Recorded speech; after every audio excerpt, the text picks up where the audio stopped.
Todo o povo chorava ao ouvir as palavras da lei e Neemias disse-lhes: Não fiqueis tristes, a alegria do Senhor será a vossa força. Em nome do Pai, e do Filho e do Espírito Santo. Amém.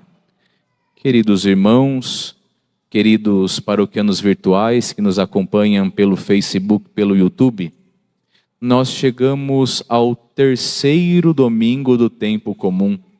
Estamos ainda no alvorecer deste tempo litúrgico precioso e belo da Igreja, que vai encontrar a sua conclusão lá em novembro. E este terceiro domingo do tempo comum nos convida a uma reflexão sobre a Palavra de Deus. A Palavra de Deus é o tema central da liturgia de hoje. E todas as leituras nos chamam a atenção para isto. Qual é o lugar, o espaço que a Palavra de Deus ocupa na minha vida? Para entendermos bem a liturgia deste terceiro domingo do tempo comum, olhemos em primeiro lugar para o Evangelho. Atenção, estamos no ano C da Igreja. Todos nós sabemos que a liturgia da Igreja é dividida em ano A, B e C. Estamos no ano C e este ano nos acompanhará o evangelista Lucas, evangelho que ouvimos hoje. O evangelho que ouvimos hoje é dividido em duas partes. A primeira parte é o prólogo do evangelho de Lucas. O que é isto? A introdução. A segunda parte, um salto para o capítulo 4 já. Porque do capítulo 1 ao 4, nós ouvimos as leituras do tempo do Natal e já ouvimos nestes domingos que passaram. Então, uma introdução e depois o início da vida pública de Jesus Cristo no Evangelho de Lucas, quando Jesus visita a sinagoga de Nazaré. Mas nos atentemos para iniciar nossa reflexão ao prólogo, ou seja, a introdução do Evangelho de hoje. O que é que Lucas está dizendo? Que ele fez uma grande pesquisa para oferecer a uma pessoa algo fundamental. 2 pontos importantes já neste prólogo. Lucas está escrevendo tudo isto para o excelentíssimo Teófilo. Versículo 3. Sendo assim, após fazer um estudo cuidadoso de tudo o que aconteceu desde o princípio, também eu decidi escrever de modo ordenado para ti, excelentíssimo Teófilo. Teófilo, portanto, é o destinatário do Evangelho de Lucas.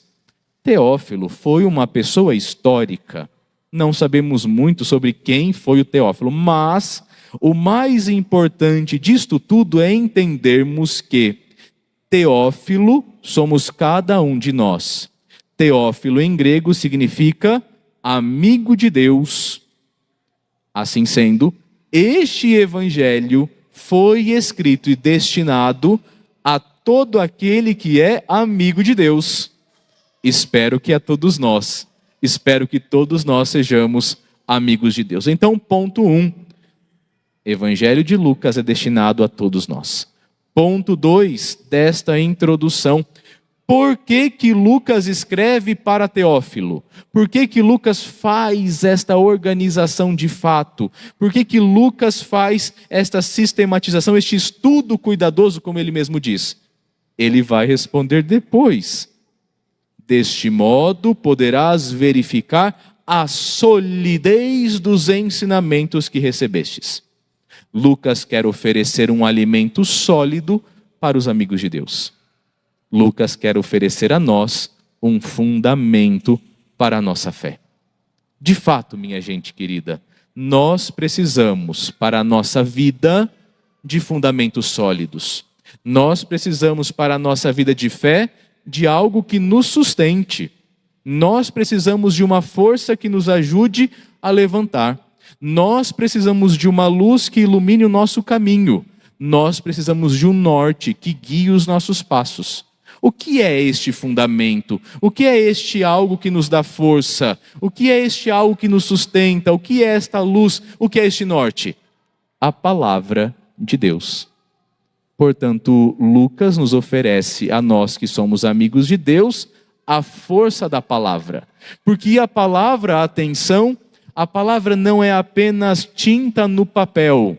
A palavra de Deus não é apenas uma série de folhas que fazem um livro grande. A palavra de Deus é vida, e vida para a nossa vida. É essência, é fundamental. A prova disso, primeira leitura. Eu convido todos vocês, quando chegarem em casa, a lerem novamente a primeira leitura, porque ela é muito bonita. E eu entendo, nós que estamos nos bancos da igreja, às vezes prestamos mais atenção no Evangelho do que na primeira leitura. Mas a primeira leitura de hoje é belíssima. O que acontece na primeira leitura de hoje? O povo de Deus, vamos aqui fazer uma brevíssima retrospectiva da linha do tempo da história da salvação. O povo de Deus é levado prisioneiro por Nabucodonosor na Babilônia. Fica no cativeiro da Babilônia mais ou menos 70 anos. Depois deste tempo, depois de Nabucodonosor ter destruído o templo e a cidade santa, depois de 70 anos, Ciro assume o reinado da Pérsia e permite a libertação, a volta dos prisioneiros para a terra de cada um deles. Então, quando este povo de Israel que estava no cativeiro volta, o que é que eles encontram? A mesma cidade de 70 anos atrás? Obviamente não. Do mesmo modo como as coisas hoje não são como as coisas eram há 70 anos, naquele tempo. Naquele tempo eles voltaram e encontraram um templo destruído e encontraram uma terra arrasada. Não era mais aquela cidade deles. E isto causa no coração daquele povo que volta um cansaço moral, um cansaço espiritual. Causa um grande abatimento, causa um grande desânimo. E então, 100 anos depois, é que este livro de Neemias é escrito. E mesmo tendo passado 100 anos desde a volta do exílio, o povo ainda se sente fraco, o povo ainda se sente abatido. Ainda há um cansaço moral e espiritual sobre o povo. E então algo acontece. Primeira leitura. O povo, atenção, o povo sedento e faminto de Deus pede que os seus líderes leiam a lei, proclamem a lei. E o povo reunido em uma grande assembleia escuta da parte de Esdras, de Neemias e dos auxiliares a leitura da lei, os 5 primeiros livros da Escritura e a interpretação, o ensino daquilo que eles ouviam. E eles se enchem de maravilhamento, de estupor, e nós ouvimos na primeira leitura, eles começam a chorar diante da proclamação e da explicação da palavra, eles se prostram ao chão, eles louvam a Deus, eles confirmam a palavra, amém, amém. E então, diante daquela grande comoção, Neemias oferece a palavra-chave da primeira leitura. Não fiqueis tristes. Lembremos, eles estavam abatidos. E lembremos mais ainda, um povo desamparado, um povo desesperado é um povo fraco. Uma pessoa desanimada é uma pessoa fraca. E um povo, uma pessoa desanimada e desesperada é vulnerável diante dos ataques do inimigo. E então Neemias pede, não fiqueis tristes, porque a alegria do Senhor será a vossa força. Se não há força no desespero, na alegria nos vem a força. Agora atenção, a alegria da qual fala Neemias na primeira leitura, não é qualquer alegria, não é o riso frouxo do mundo, não é a comédia dos stand-ups. Tudo isso pode contribuir para um estado de espírito, mas a alegria da qual nos fala a primeira leitura é a alegria que vem do Senhor. A alegria do Senhor será a vossa força. Aquele que no Senhor busca o sentido de sua vida, aquele que no Senhor busca a alegria, aquele que se deleita no Senhor e do Senhor obtém a sua vida, busca saciar a sua fome e a sua sede, este encontra alegria e, por consequência, a alegria vai encher o coração de força. Atenção! A alegria não dá apenas uma impressão de força, de se estar bem, mas a alegria de fato aumenta a força. A força é filha da alegria, e a alegria é fruto do Espírito. A alegria nos vem de Deus. A alegria do Senhor será a vossa força. E como é que este povo obteve esta alegria que vem do Senhor? E como é que estas pessoas da primeira leitura encontraram esta alegria? Ouvindo e acolhendo a palavra do Senhor. As pessoas da primeira leitura têm o Senhor e a sua palavra como fundamento da sua vida. Quando eu meditava e preparava esta reflexão, eu lembrei de um filme de 1956. Não sei se vocês já assistiram, O Rei e Eu. É um filme musical, um pouco antigo, mas é muito bonito. E lá pelas tantas tem uma personagem, a Ana, ela está num barco e ela canta uma estrofe, é uma música, depois vocês podem procurar no Google, no YouTube. E ela canta uma cantiga que diz mais ou menos assim: quando eu estou com medo, eu começo a assobiar uma melodia feliz. E então, na tentativa de enganar os outros, para que os outros pensem que eu tenho coragem, eu me engano a mim mesma e começo a ser feliz, na tentativa de enganar o outro, de que eu sou feliz e tenho coragem. Minha gente, nós não precisamos enganar ninguém, nem a nós mesmos, porque a fonte da nossa alegria está à nossa disposição. A fonte da nossa alegria, e uma alegria verdadeira, não um ser bobo da corte, repito, mas a alegria verdadeira, alegria, como dizem os antigos, que tem sustância, que permanece até o fim. Esta alegria, força de cada dia, nos vem de Deus. Da mesma forma que o povo da primeira leitura sabia que a aliança com Deus poderia salvá-los, também nós agora recobramos esta consciência neste domingo e lembramos uma vez mais, vamos à palavra.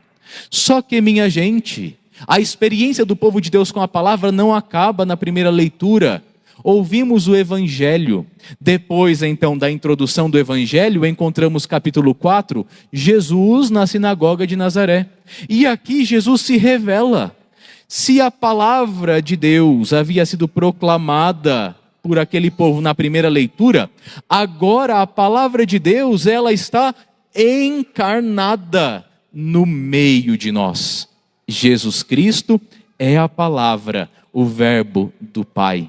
E isto muda tudo, porque quando Jesus, depois de ler o profeta Isaías, se identificar com aquilo que o profeta dissera, de dizer que ele é o Messias, quando Jesus se coloca no centro da revelação e se anuncia o Messias, tudo muda. Tudo muda porque a partir de agora, naquela sinagoga, os olhos fixos nele, naquela sinagoga está o protagonista. O protagonista é Deus. Tudo muda porque a palavra que apenas era ouvida, agora pode ser tocada, vista. E esta palavra nos traz a salvação. Na cruz, o verbo de Deus, a palavra de Deus, morre por nós, para que nós alcancemos Deus. Percebamos, minha gente querida, a importância da palavra. A palavra é vida. Seja a palavra escrita, a tradição registrada, seja a palavra feito carne, a palavra feito homem no meio de nós. Portanto, o Evangelho nos ajuda a entender que a palavra mais potente que liberta é Jesus. Não há palavra maior que Ele. E se não formos a Ele, Ele que se revela no pão eucarístico, Ele que se revela nas Escrituras, Ele que se revela a cada um de nós na fé, se não formos a Ele, não encontraremos o cumprimento das promessas. Se não formos a Ele, faltará alegria. Se não formos a Ele, faltará vida para a nossa vida. Se não bebermos dele, se não nos alimentarmos dele, morreremos ressequidos, morreremos de fome e de sede.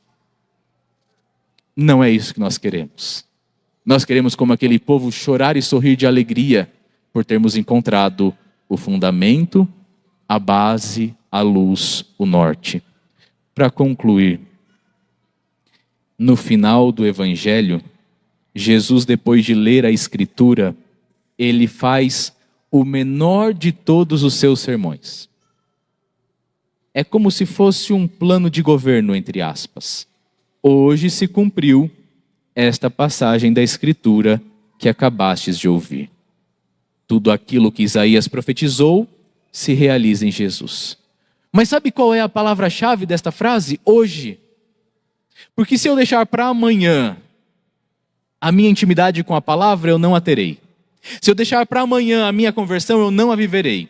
Se eu deixar para amanhã o meu desejo de buscar a Deus, eu não encontrarei a Deus. Se eu deixar para amanhã o abraçar o Senhor, este abraço nunca acontecerá. A revelação se dá hoje, a salvação se dá hoje, a palavra é dada a nós hoje. Por isso hoje é hora de recomeçar. Hoje é o tempo de ouvir a palavra. Hoje é o tempo de seguir a palavra. Hoje é o tempo de praticar a palavra. Hoje é o tempo de recomeçar. Hoje é o tempo de Jesus em nossa vida. Louvado seja nosso Senhor Jesus Cristo.